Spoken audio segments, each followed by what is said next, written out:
Hey, would you look at that? He's dead. Welcome back to the channel. So, what just happened? Well, it all started as your standard innocent zombie apocalypse. And then I found out that I'm immune! naturally, I did what any responsible survivor would do and immediately told Dr. Reed. He said he could take my blood, make a vaccine, and save humanity. Sounds great, right? Yeah, well, that's usually how horror movies start. But with my highly specialized investigative abilities, and that is by smashing a bunch of zombies and occasionally consulting Alexa, I found this just for you. I found out that there was this other immune person too, and it just so appears that things didn't go so great for him. I don't want to end up like him. Let's crack this case wide open. See? So immediately after killing whatever this guy turned out to be, I couldn't stop myself from... You know what, let's move on. Tisha, the doctor's daughter, found and stabbed me. I lived, of course, because I'm him. And now here comes the lore dump. These people you see, Conrad, Cadenza and Thurston, who apparently changed their legal names during a midlife crisis, are Newman, and so am I. Newman are immune to so-called virus. Except it's not a virus, it's something called an autophage. At some point in time, the autophage activates, people turn into zombies, society collapses, so it can rebuild itself. It's An immense life cycle.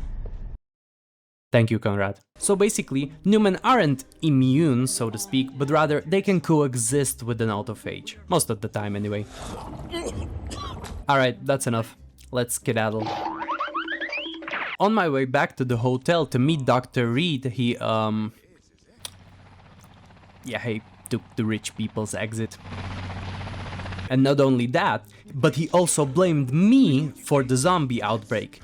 Me! Just look at me! Have you ever seen more well-behaved, innocent guy in your life? Anyway, new plan emerges. We're taking a sightseeing, zombie mauling, doctor confronting journey to Hollywood Boulevard. And on the way, we might as well take advantage of that badass looking chopper. Oh, and I almost forgot, Emma used the most British word out there. Bet they are the wankers. Truly devastating linguistics. After returning to Emma's house, the housekeeper told me that she went to the... Whoop. There they are. Alright, let's introduce you to Patton. He'll be flying the helicopter.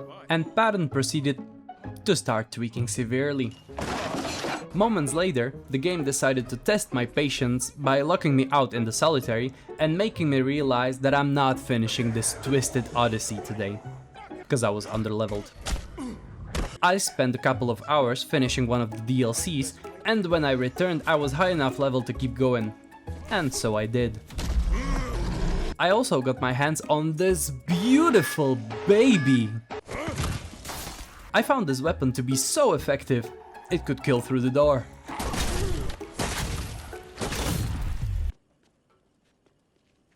Yeah, no, fuck that. On my way to Hollywood Boulevard, I found surprisingly functional train, fully expecting the game to let me continue the mission. Instead, it politely informed me that my next objective was simply to kill them all.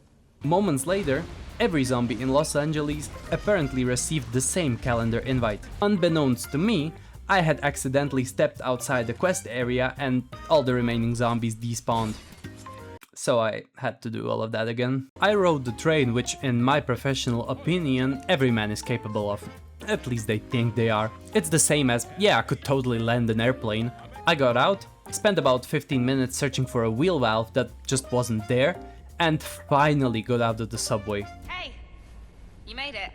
Hey, there's the heli. Patton, what are you doing? Patton! So let's get out of here. Oh my god. This isn't right. The heroes don't run away at the end. Shut the fuck up, let's just get out of here. Sam, will you just tell him? Sam! I'm staying here. Must be different shit this time.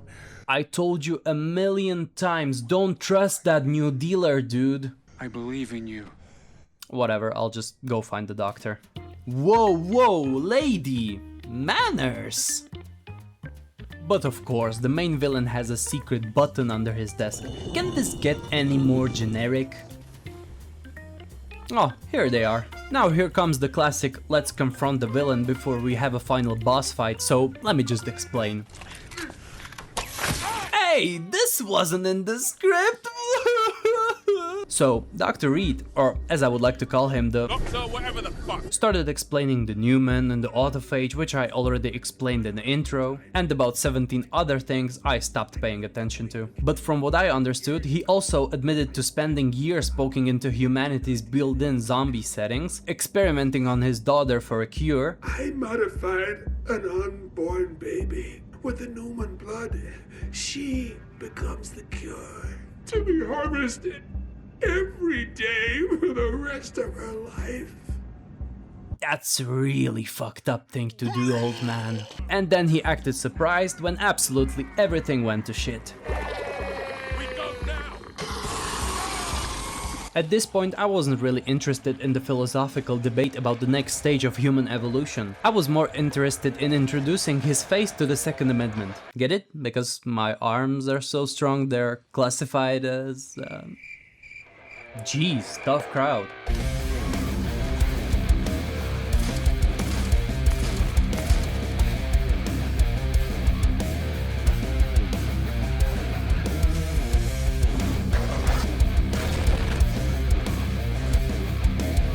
Oh look, I killed him. Okay, back to the chopper. Hey, that was my line. So I made it to the chopper, decided to give the medicine to Sam because he appears to be less immune than me. I aimed the needle in the general area. Not his head, you idiot! I'm sorry, I've only used needles on myself before. No, that sounds silly. You see, I'll always come back for you. Here, go save the world. Thanks, I hate it. I decided to stay in LA to help Tisha. Oh, she's the cure after all. They fly off and this is where my story just ends? Wait, what?